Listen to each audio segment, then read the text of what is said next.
Nós estamos durante esse mês de junho falando sobre o tema Provérbios para hoje, pegando essa sabedoria de Salomão, esse livro de Salomão, que quase todo ele foi escrito por Salomão, mas um livro conhecido por sabedorias práticas para a vida, para o dia a dia, e tentando trazer ele como palavra também para o nosso dia, para os dias atuais. Dentre os temas que nós estamos ouvindo hoje, eu fiquei com o tema de Provérbios para hoje, chamado Há um Leão Lá Fora. Eu quero convidar você, se tem a sua Bíblia, seja no celular, de papel, ou acompanhar na tela, qual é o provérbio que hoje vai nos acompanhar. O provérbio da nossa reflexão é o que está escrito em Provérbios, capítulo 22, versículo 13. Provérbios, capítulo 22, versículo 13, diz assim: o preguiçoso diz: há um leão lá fora, serei morto na rua. Uma palavra um tanto quanto interessante que Salomão fala de uma sabedoria de olhar para a vida e de uma maneira que a gente enxerga a vida. Ele diz: o preguiçoso, ao ver uma dificuldade, ele diz: perdi. O preguiçoso, ao ver que tem um desafio, ele diz: acabou. O preguiçoso, ao ver que tem algo que pode destruir, ele conclui: serei destruído. Ou seja, Salomão, ele nos instrui, e o provérbio, ele nos faz pensar o quanto essa frase às vezes tem um impacto na realidade da vida, que diante de algumas dificuldades, diante de algumas situações, algumas pessoas ou algumas coisas na nossa vida podem nos levar a ser uma pessoa como esse preguiçoso, de dizer: tem um problema para enfrentar, me dei mal, o problema me venceu sem nem enfrentá-lo. Tem um leão feroz querendo me devorar, ou seja, serei devorado sem ao menos pensar em lutar com ele. O preguiçoso antecipa a derrota, porque ele já nem tenta lutar. E essa sabedoria de Salomão é interessante quando nós pensamos sobre esse versículo, até para a gente pensar um pouco sobre esse tema. Tem um escritor, ele é um teólogo português chamado Tiago Cavaco. E Tiago Cavaco tem um livro chamado 6 Sermões contra a Preguiça.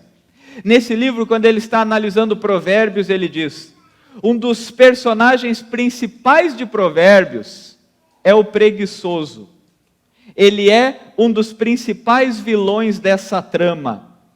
Ele começa a fazer a gente analisar como é o livro de Provérbios, esse livro que é um convite à vida, um convite à sabedoria, um convite à alegria, um convite ao bom trabalho, um convite ao bom relacionamento, um convite a um bom desenvolvimento, um convite a viver bem. E ele diz que entre os personagens principais, quando a gente lê Provérbios, um deles que aparece próximo à sabedoria é o grande vilão, o grande inimigo dela, que é a preguiça. O preguiçoso. E ele diz exatamente isso. Naquilo que nós olhamos que a Bíblia diz que é um caminho para ser sábio, o grande inimigo para isso é a preguiça, é o preguiçoso. Então o preguiçoso é um vilão, porque é aquilo que Deus tem de nos oferecer melhor para a vida, do melhor da vida, de experimentar o melhor sobre o viver, muitas vezes é roubado, é vencido por esse vilão, por esse inimigo chamado preguiça. E para começar o nosso pensamento a nos localizar nesse tema, eu voltei essa semana de uma viagem para Israel, fiquei 10 dias em Israel, um privilégio, pude liderar uma caravana com 42 pessoas, 43 comigo, aonde nós então andamos pelos lugares que Jesus andou, e foi uma experiência sensacional. Fui ano passado, um ano depois voltei. Ano passado eu fui de turista, me diverti bastante. Esse ano eu fui como líder, me cansei bastante. Mudou a experiência, mas foi excelente. E esse ano, entre as andanças por Israel, o nosso guia, ele apontou para um lugar que ele disse assim: aqui nesse cemitério se encontra o túmulo de Oskar Schindler. Oskar Schindler, que era uma informação que não tinha muito a ver com a nossa trajetória religiosa. Mas ele falou aquilo e muitos da caravana começaram a dizer: a gente quer conhecer onde está o túmulo de Oskar Schindler. E aí não abria em todos os horários, até que sobrou uma brecha na agenda. Encontramos um dia onde estava aberto o cemitério onde se encontra o túmulo de Oskar Schindler. E se você nunca ouviu a história de Oskar Schindler, ele se tornou famoso por causa de um filme que ganhou muitos Oscars, chamado A Lista de Schindler. Talvez alguns de vocês já viram esse filme, e essa não é uma imagem do filme, é uma imagem real de Oskar Schindler. E essa lista, inclusive, está lá no Museu do Holocausto, em Jerusalém, onde também nós tivemos a oportunidade de fazer uma visita, que é uma lista de pessoas que ele teve a oportunidade de salvar diante de um leão feroz chamado nazismo. O nazismo, do qual Oskar Schindler era um participante do partido nazista, num primeiro momento um movimento de reestruturação da Alemanha, e num segundo momento uma tragédia, como nós vimos, com atrocidades de uma dimensão gigantesca. E quando Oskar Schindler toma consciência do que estava se tornando esse movimento, desse leão feroz que estava devorando e destruindo a vida de pessoas, e ele resolve agir. Diante da tragédia que ele viu, ele pega as suas empresas e monta um plano para contratar funcionários judeus. Num primeiro momento, suas empresas de cosméticos, de esmalte, se eu não me engano, que era a empresa dele, uma empresa de panela também que ele tinha, ele pegava e recrutava judeus que já estavam como prisioneiros, que nem sabiam mexer, e ele dava um jeito de fazer os guardas entender e acreditar que aqueles homens sabiam mesmo mexer com panelas, sabiam mesmo mexer com fábrica, com indústria. Foi trazendo esses homens para dentro da fábrica, essas mulheres para dentro da fábrica, e ele foi percebendo que ao empregar judeus, ele os livrava da morte. E com isso ele começou a viver a sua empresa, e o objetivo das suas finanças era ter mais dinheiro para empregar mais pessoas, e todas elas judeus, que ele dizendo, eles que sabem fazer o trabalho que eu preciso.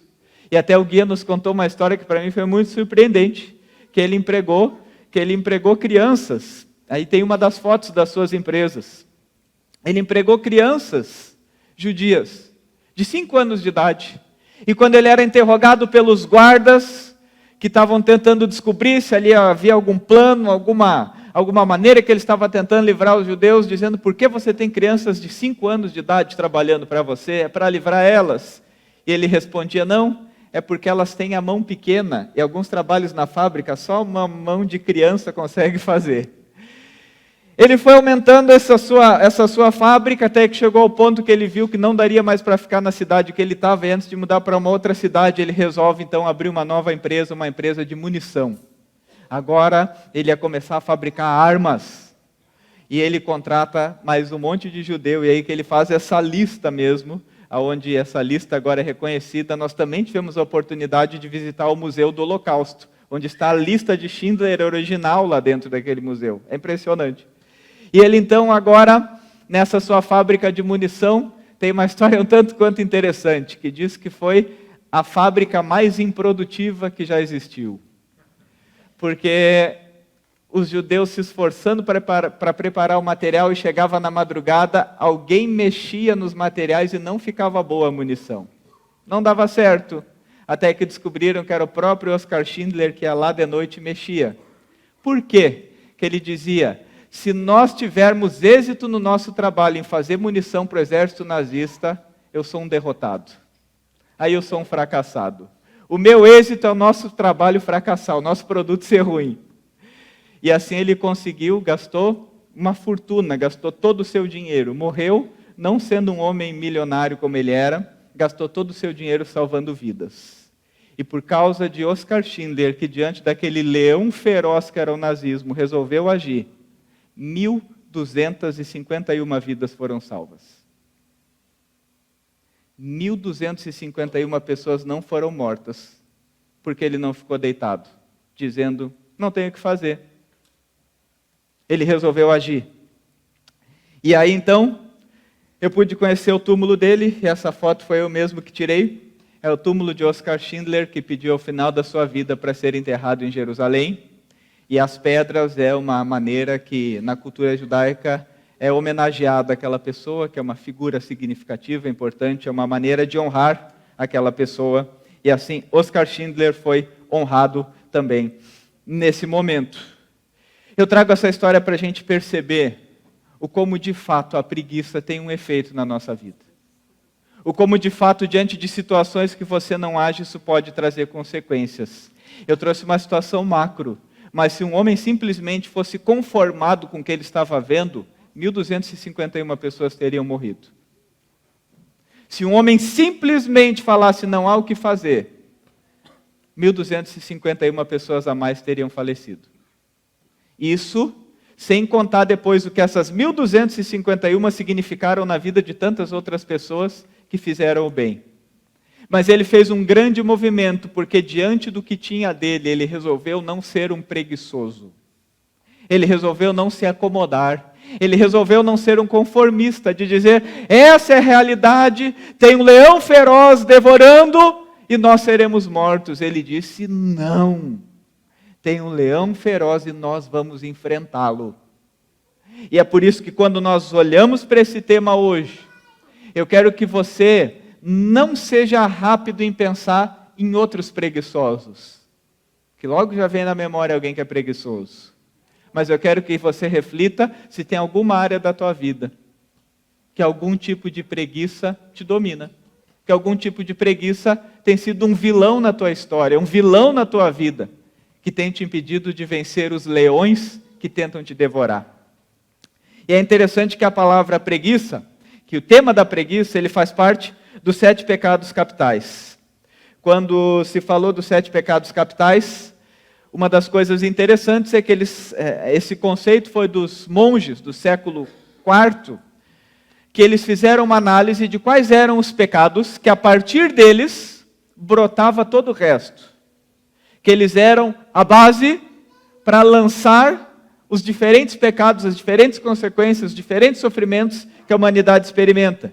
E ao fazer isso, a gente vê esse pecado da preguiça como um pecado que fazia parte, como um pecado que eles entenderam, esse é um dos pecados capitais, ou seja, a partir dele, a partir da preguiça, surgem muitas outras consequências. Entre os 7 pecados capitais, existem alguns que são de ação, de coisas que são feitas. A preguiça é um pecado daquilo que não é feito, daquilo que a gente deixa de fazer, daquilo que a gente, como consequência, a gente acaba olhando na nossa vida que a gente não fez. A preguiça, é interessante que eu estava estudando a origem dessa palavra. E a palavra preguiça no latim, ela tem uma origem muito semelhante à origem da palavra pinguim. Ou seja, um movimento lento, letárgico, pesado. Preguiça é você, diante da realidade da vida, estar pesado. Vocês viram a imagem do tema de hoje? Alarme! E diante do alarme, 2 botões que aparecem no nosso celular. O primeiro é parar o alarme e o segundo é adiar. Adiar significa só mais 5 minutinhos. E nesse inverno, quem nunca? Só mais 5 minutinhos. E aí você começa a calcular, não, mas eu acho que dá para ser mais 5. Daí você diz, não, mas mais 5 ainda dá tempo. E aí depois sai correndo, escova os dentes, né? É aquela sensação de que a gente tem coisas para fazer, mas que de alguma maneira nós temos um movimento lento para reagir a elas, pesado para reagir diante delas. E a gente pensa, só mais um pouquinho, só mais 10 minutinhos, só mais 5 minutinhos, e vai ficando pesado. E a gente vai enxergando dessa maneira o quanto é pesado e o quanto a preguiça, na verdade, é esse exercício de deixar para depois, de ser desanimado.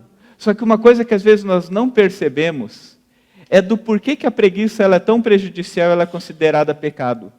Porque preguiça é uma forma escancarada de mostrar o teu egoísmo.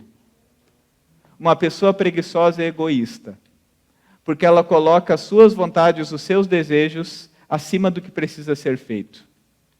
Ela coloca o seu conforto, a sua falta de vontade de se mover, acima daquilo que precisa ser feito. Então, preguiça é um pecado, e preguiça é um sinal evidente do nosso egoísmo, que é quando você olha tanto para você mesmo, tanto para aquilo que você quer, que você não quer se mexer, que você paralisa, que você é lento em agir, que você é lento em fazer alguma coisa, que você quer curtir a preguicinha. Preguiça é pecado porque ela revela uma escolha de não escolher, de deixar para depois, de adiar. E quando nós olhamos para a realidade da vida, muitas vezes estamos nós sonolentos, bocejando, diante daquilo que a vida nos desafia, diante do trabalho que está diante de nós, diante da tarefa que está diante de nós, diante do viver que está diante de nós. Tem um autor chamado Samuel Johnson, que ele vai dizer o seguinte: as maiores dificuldades são filhas da preguiça. Ele disse: se você quer prestar atenção nas dificuldades que você tem na sua vida, de coisas que você não consegue realizar, de coisas que você não faz, de coisas que te atrapalham, você vai perceber que ela tem uma mãe, e que essa mãe se chama preguiça. A falta de reação diante da vida, a falta de reação que causa prejuízo, a falta de reação que vai bagunçando, a falta de reação que paralisa, a falta de reação que nos torna letárgicos, quando deveríamos estar agindo e estar em movimento. Augusto Cury vai dizer: o conformista, ele é inerte e mentalmente preguiçoso, não exerce suas escolhas por medo de assumir os riscos. O que é uma pessoa conformista? Uma pessoa que aceita situações e diz não tem o que fazer, que diante das situações vive arrumando culpado, que diante das situações vive arrumando desculpa para se manter preguiçoso. Ele diz: essa mente preguiçosa é aquela que não escolhe para não precisar depois ter que fazer alguma coisa. Quantas pessoas conformistas traduzem seu conformismo sempre achando culpados pela sua preguiça? Quantas pessoas vivem a sua vida dessa maneira, de não perceber que o seu conformismo, a sua fatalidade diante da vida, é só um reflexo dessa preguiça, é só um reflexo dessa sabedoria de Salomão, dizendo: há um desafio, não tenho o que fazer, o desafio nos vence. Há uma dificuldade, não tenho o que fazer, a dificuldade nos vence. Às vezes é assustador a gente perceber como as pessoas desistem das coisas, sem nem lutar por elas. Eu fico pensando às vezes, na minha própria vida e na vida de algumas pessoas, se aquelas 1.251 pessoas dependessem de alguém que não consegue levantar do sofá para servir num domingo à noite na igreja, será que encontrariam alguém como Oscar Schindler para salvar a sua vida? Se aquelas 1.251 pessoas dependessem de alguém que conseguem ficar 3 horas assistindo Netflix, mas não conseguem por 30 segundos ficar na presença de Deus, será que elas estariam salvas? Se aquelas pessoas dependessem de alguém que olha para a segunda-feira já num marasmo, num peso, já cansados de imaginar que amanhã é segunda, e principalmente se elas dependessem de alguém que teria que fazer o trabalho render para salvar a vida delas, será que elas teriam sido salvas? A gente precisa entender que a preguiça, ela tem um aspecto de nos paralisar diante da vida, mas que isso não deixa a vida igual. Isso causa prejuízo. Num ensaio sobre a preguiça, no material do Café Filosófico, eles falam a seguinte frase, pode botar na tela: a preguiça é o pecado de fazer menos do que eu poderia fazer. Sabe o que é a preguiça na tua vida? É você não conseguir ser o que Deus planejou para você ser. Porque você gosta do conforto, do sofá da vida. Você gosta, eu gosto. Às vezes nós estamos sofrendo diante das nossas preguiças, porque ela é exatamente isso. Eu poderia fazer mais, mas eu não faço. Eu poderia ser mais, mas eu não sou. E aí a gente olha e pensa numa cidade que nem Jaraguá, orgulho pelo trabalho, e a gente logo identifica a preguiça e o trabalhador, o preguiçoso e o trabalhador. Mas aí a gente tem que pensar que esse tema preguiça, ele abrange todas as esferas da nossa vida. Talvez você é um grande trabalhador, mas é preguiçoso na tua vida com Deus. É preguiçoso em tomar uma decisão por Jesus. É preguiçoso em colocar a tua vida à disposição para servir.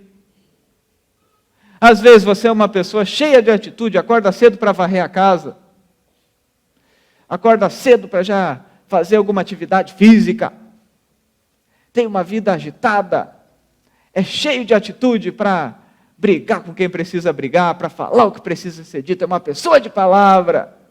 Mas quando é para ser uma pessoa humilde, reconhecer seu pecado, pedir perdão, é preguiçoso, é lento. E não percebe que você tem uma espécie de preguiça que também te domina. Quando nós olhamos para esse tema, a gente deveria dar a seriedade que ele merece. E você que olha para esse tema, talvez tenha algumas áreas da sua vida que você está conformista. É assim mesmo. Lá na igreja é assim, o pastor é assim, a igreja é assim. Sempre tem um culpado para arrumar uma desculpa para uma única coisa que precisa ser resolvida, que é a tua preguiça diante da vida. E você nomeia. É culpa do pastor, é culpa da igreja, é culpa dos presbíteros, é culpa do frio, é culpa do trem, é culpa do estacionamento.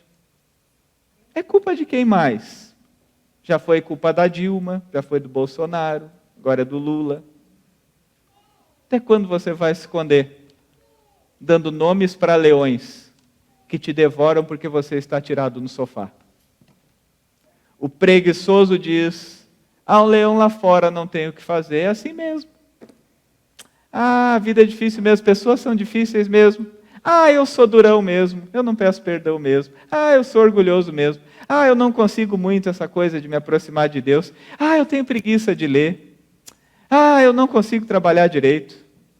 Até quando? Até a vida acabar? O preguiçoso diz, o leão lá fora, serei morto na rua. E é interessante, e eu vou virar uma página da minha Bíblia, o texto não está projetado, mas eu quero que você imagine esse texto. Como eu disse, Salomão, para nos ensinar o que é uma vida inteligente, ele combate a preguiça. Isso deve ser um indicativo para você, de que a preguiça não é uma coisa inteligente para a vida. Mas Salomão, uma página depois, quando ele está falando sobre o preguiçoso, ele diz, imagina essa cena. Salomão diz assim, Provérbios 24:30. Passei pelo campo do preguiçoso, pela vinha do homem sem juízo. Havia espinheiros por toda parte. O chão estava coberto de ervas daninhas, e o muro de pedra estava em ruínas. Observei aquilo, fiquei pensando, olhei e aprendi essa lição. Vou dormir um pouco, você diz. Vou cochilar um momento. Vou cruzar os braços e descansar mais um pouco. Mas a pobreza lhe sobrevirá como um assaltante, e a sua miséria como um homem armado. Ele faz um retrato. É claro que aqui ele está visualizando uma cena. Ele diz, eu estava passando por um campo. Grama crescendo, ervas daninhas tomando conta, muro derrubado. Eu olhei para o cenário e eu olhei para o dono da casa. E o dono da casa olhou para aquilo e sabe o que ele fez? Ele bocejou. Descansar mais um pouquinho.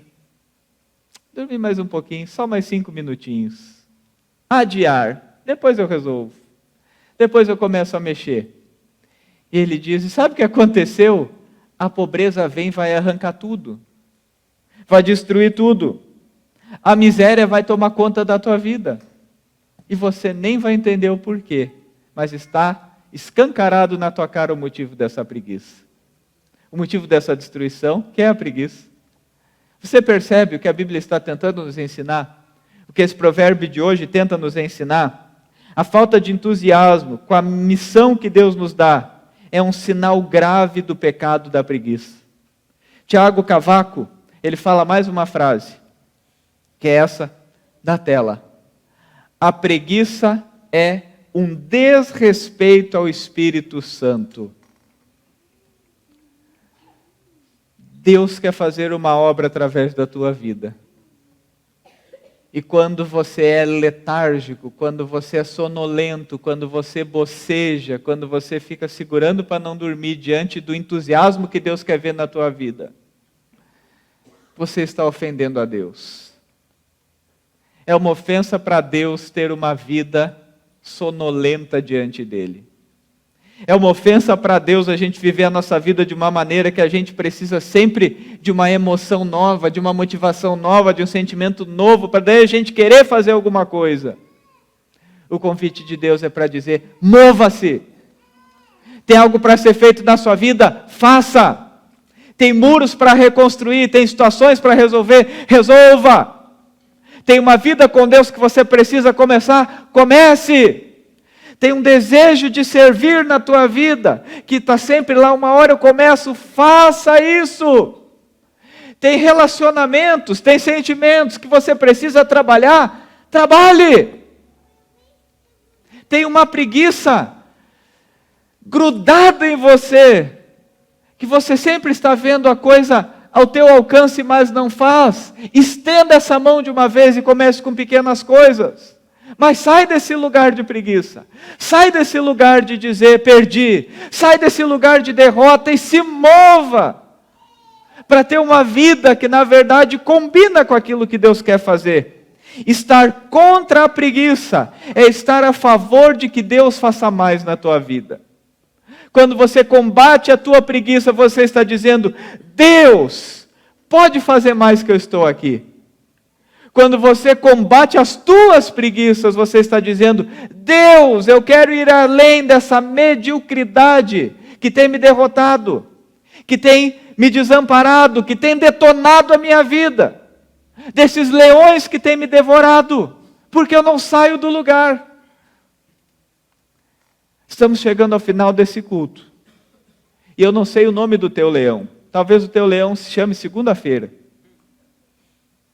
Talvez teu leão, tem uns rindo aí. Talvez teu leão se chame segunda-feira. Talvez teu leão se chame frio. Talvez teu leão se chame orgulho. Talvez teu leão se chame uma fé que é fria. Talvez teu leão se chame falta de oração, falta de organização, bagunça financeira, relacionamentos destruídos. Perdões que você não concedeu. Qual é o nome do teu leão? Diante de você tem uma pergunta hoje, ele vai te devorar? Você vai ficar sentado olhando? Ou nessa noite você vai dizer, Deus, eu quero me mover. Deus, eu quero agir. Deus, eu quero enfrentar esse leão. Eu quero viver uma vida diferente. A preguiça é um desrespeito ao Espírito Santo, pois ofende um Deus que quer fazer mais na tua vida. E é por isso que nessa noite eu quero convidar você a dizer para Deus, faça mais, Senhor. Faça mais. E não deixa eu estragar essa história. Faça mais, Deus. E não deixa eu ser assaltado por aquilo que me domina, simplesmente porque eu não me movo. Tenha uma semana diferente no teu trabalho. Faça aquelas coisas que você sabe que pode fazer mais e não tem feito. Tenha uma semana diferente nos teus relacionamentos. Dê aqueles passos que você sabe que precisa mover e não está movendo. Tenha uma semana diferente com Deus. Se tem 3 horas por Netflix, pode ter 30 segundos para Deus.